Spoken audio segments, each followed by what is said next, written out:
Welcome to the Easier Way to Sell presentation of Close the Deal Without Selling. Here's your host and developer of the Easier Way to Sell, Ike Krieger. Hey, this is Ike Krieger. Welcome back. I just listened to the last couple of podcasts, and one of the things that I've noticed is that it sounds like I'm trying to sell you on this system. Well, I am. However, since the podcast is at no cost to you, what is it that I'm looking for in return? I've declared that I am the cause of effective communication in the world. And for that to happen, you have to be the cause of effective communication in the world. So, if it sounds like I'm selling something, maybe you're right. I want to reach my goals.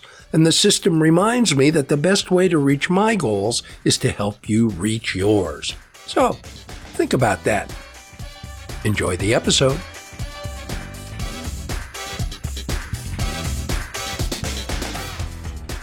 Here we are, 20 episodes into the podcast, and I just know that you're using the system on a daily basis to increase your business by 20 to 50%, right? If not, why not? How strongly do you believe that learning this system will lead to an extraordinary life?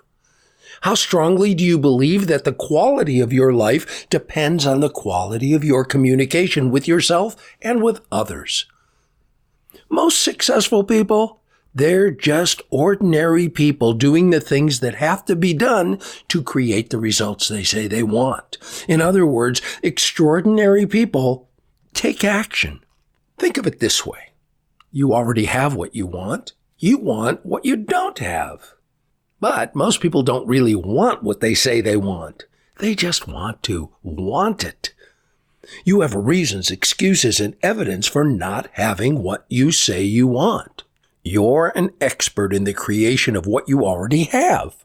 You're just not expert in getting what you want. Is it a matter of motivation? Will this system be helping you get more motivated? Well, this program is not about increased motivation. It's about identifying and developing underused skills you already possess. These skills will certainly impact your ability to take action, especially where in the past, no action was taken. Remember, motivation doesn't breed skill. Skill breeds motivation. What you hear on this podcast will not fix you. You know why? There's nothing wrong with you. As a matter of fact, my coaching is that you consider yourself perfect with room to grow. This system is based on the theory that developing a new pathway to success is way more beneficial than paving over your old one. This system provides you with choices and skills where neither might have existed before.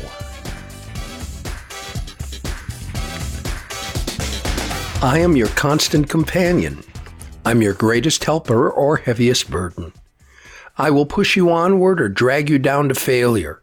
I am completely at your command. Half of the things you do, you might as well turn over to me and I will do them quickly and correctly. I am easily managed. You must be firm with me. Show me exactly how you want something done, and after a few lessons, I will do it automatically. I am the servant of great people and, alas, of all failures as well. Those who are great, I have made great. Those who are failures, I have made failures. I am not a machine, though I work with the precision of a machine plus the intelligence of a person. You may run me for profit or run me for ruin. It makes no difference to me. Take me, train me, be firm with me, and I will place the world at your feet. Be easy with me, and I will destroy you. Who am I? I am habit.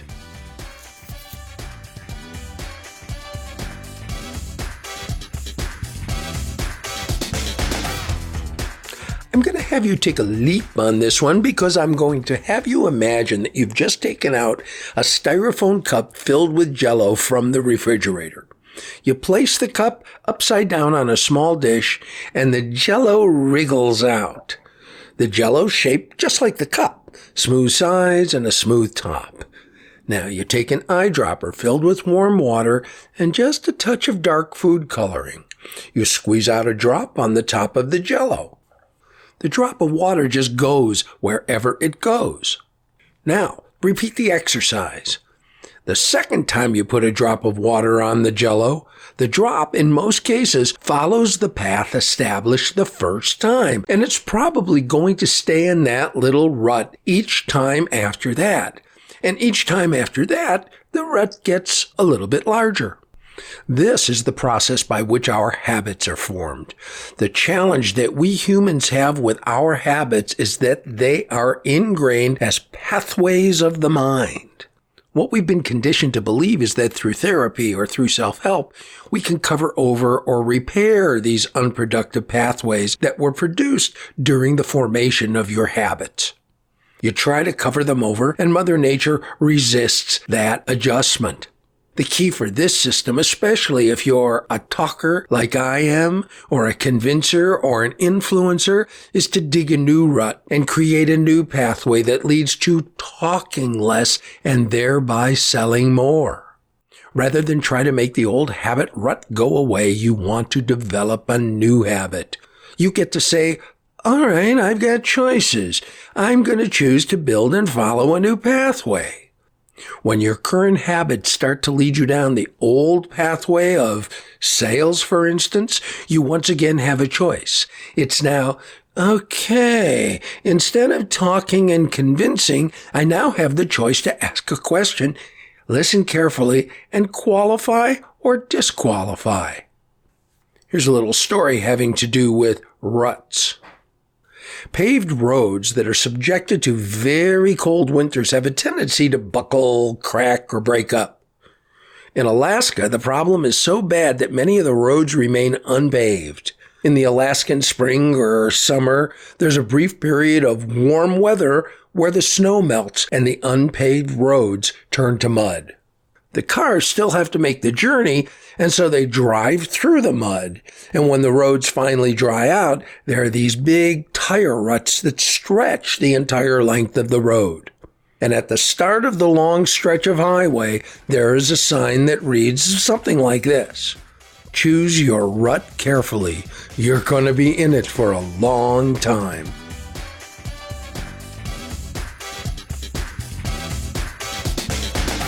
This model is more about an authentic conversation than it is about a sales call. It works on a sales call, but that's because it's an effective communication.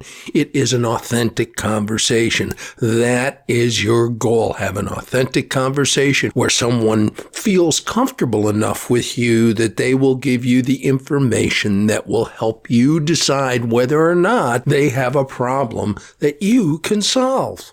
Taken out of the realm of business where the person with whom you're communicating might not even have a problem at all, your job is to be a committed listener.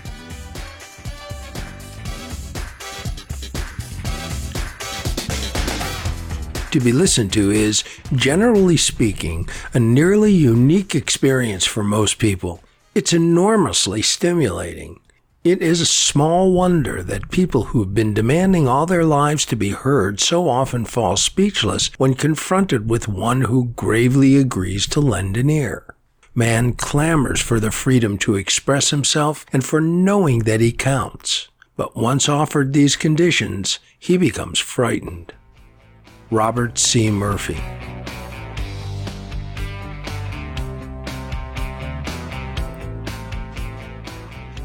When someone asks me what I do, my answer is I'm a communications consultant and I teach the easier way to sell. That brings up an interesting question. The easier way to sell what? I believe every time you get into a communication, you are selling your value statement or your belief. Think about what beliefs you try to sell to yourself, your children, your boss, your prospects, your suppliers, your clients, your banker, your customers, or even a stranger. You want your communication to further your belief, idea, or emotion.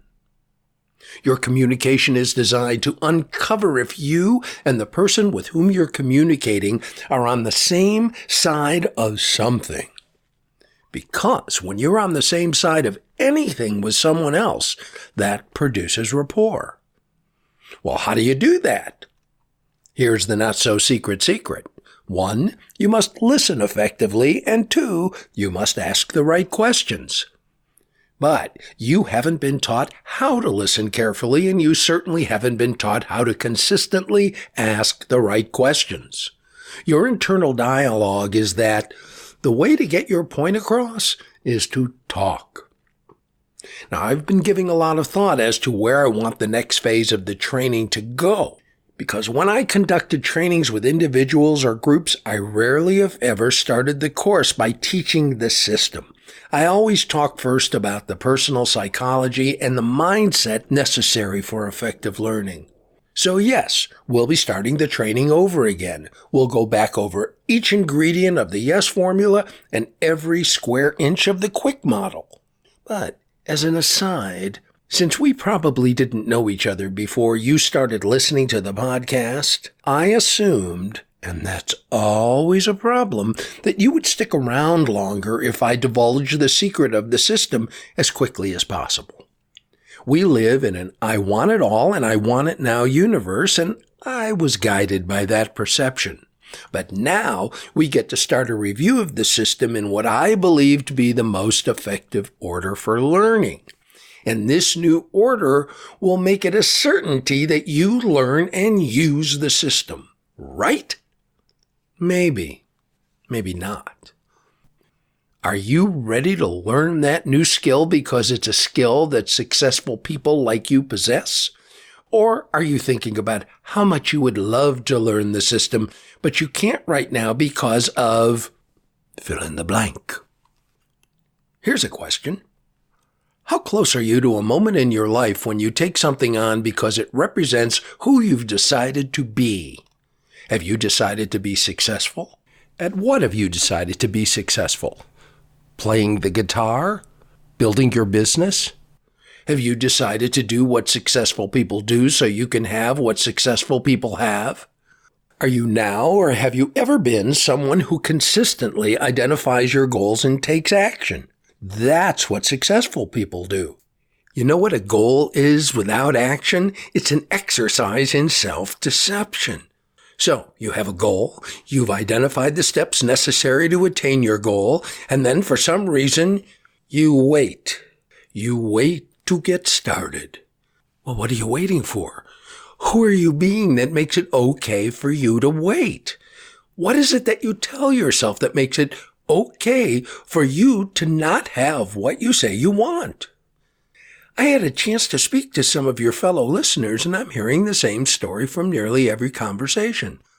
I'm learning that you don't love the sales part of your work, but you need to sell to live. You really like the system and believe that it can work for you. You believe the system will help you achieve your goals, but learning something new is not your thing. Think back over your adult life and realize that learning a new skill is not currently part of who you are. In our next episode, you'll hear my interview with marketing consultant Andrew Sokol, and he reminded me to consider this question. What have you learned to do since you became an adult? Have you learned how to play a musical instrument? Have you learned a new language? Have you learned to fix your own car? Have you learned to be an artist? Why do you think that is? What stops you? What stops you from doing what you claim you want to do? What stops you from taking action? You're not lazy, so what stops you? Doing something new makes you uncomfortable, so you find reasons not to do it. You want to remain in your zone of comfort. You know why? You're a human. Are you committed no matter what to take action outside of your comfort zone? Why do we as humans give up on our goals and shelter in place for most of our lives? Well, I think there are two reasons. There's lack of committed action and or fear of failure. No one wants to feel that way. You're using parts of the system. You're finding those parts very helpful, but it's still something that you're doing versus who you're being. The only way this system will change your life is when you exist in the universe we call unconscious competence. Briefly, here are the stages of learning. There's unconscious incompetence, when you don't know that you don't know something. Then there's conscious incompetence, where you know you don't know something. Then there's conscious competence, where you know something, but you have to think about each step as you do it. And then there's unconscious competence, where you do it without thinking about it. Unconscious competence comes from one thing and one thing only, and that's practice. It doesn't matter if it's the system you're learning or piano. But as a human, you're afraid you'll flop. You're afraid you'll look silly. Humans have a challenge with self-embarrassment. Remember, before you can be good at anything, you have to be bad. And before you can be bad, you have to do something. So, what is it that you tell yourself that makes it okay for you not to learn this system or learn the guitar and use it as effectively as you know you could? Remember the who you're being conversation. Begin with your declaration. Your declaration is your shout out to the world and to you personally. You can declare yourself to be a good learner of new things. You can always be better at learning, but you're a good learner right now. Waiting for the right moment or waiting for your ship to come in before you get started is backwards. My guess is any thought of this transformation is scary. What has every human ever felt that you and I feel on a day-to-day basis? Fear of failure. Remember our conversation about Edison and the 999 times he failed making the light bulb. And when he succeeded on the 1,000th time, he was asked, "How did you keep going failure after failure?" He said, "I didn't look at it as failure. I just looked at it as unplanned results." Who do you have to be to look at what you call a failure as an unplanned result? So, as you look forward, remember to avoid thinking of failure. Live your life with a Hollywood happy ending. You're going to reach these goals. Right now, the question we're asking is, who do you have to be in order for that to happen? To make this system work, you got to get out of your comfort zone. Your comfort zone is giving you what you have. You're not lazy. You're not too busy. Learning makes you uncomfortable.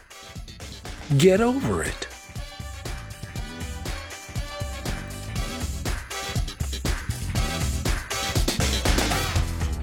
Okay, enough psychology. Let's start our review of the easier way to sell, and let's start at the beginning with the prelude. Now, the prelude contains our first set of MBAs, and by MBA I mean mutually beneficial agreements. You've heard me refer to my system as a communications process that just happens to work wonderfully in sales. I'd like you to revise your thinking on that just a teeny bit. Let's shift the verbiage. Let's change the name communications process so your relationship with that process occurs more authentically and effortlessly. Let's choose a name that more accurately reflects what it really is. Let's call it a conversation. The prelude provides you with the ability to start a conversation with anyone, anywhere, at any time. I've adjusted my 30-year-old wording of the prelude to reflect this minor alteration, so let's look at the new and improved 21st century version of the prelude. Well, Mr. Prospect, I'd like to begin with a brief conversation to see if there's a fit between what you might need and what we provide. And with your permission, I'd like to ask you a couple of questions, and you might have some for me. And within a few minutes, we'll probably know whether or not there's a reason to move forward. Is that an okay way to start? That's it. That's the prelude. The first thing I'd like you to do is identify all the MBAs that are contained in the prelude. Then memorize this prelude. It's brief, right? You should have this down pat in under 10 minutes. if that's your desired outcome. And after you have it memorized, I want you to walk around your home or your apartment saying it out loud until it becomes who you are rather than something you're reciting from memory. Say it in the mirror. Hear it in your sleep. Make this the way who you are opens sales conversations. Learn it the way I presented it and then make adjustments so your language is authentically you, but no changes until you've memorized the original. Well, that's going to do it for episode 20. And as always, if you have any questions, thoughts, or comments, please contact me at closethedealwithoutselling@gmail.com. The interview I told you about earlier, the one with Andrew Sokol, will be in our next episode, and I invite you to listen to that. He has some great tips about marketing, about communication, and it fits right into the conversation that we've been having. If you're a first-time listener or this episode has made you want to commit to learning the system, I invite you to go back and work on episodes 1 through 10, and you can even use the new prelude. This is Krieger. See you next time.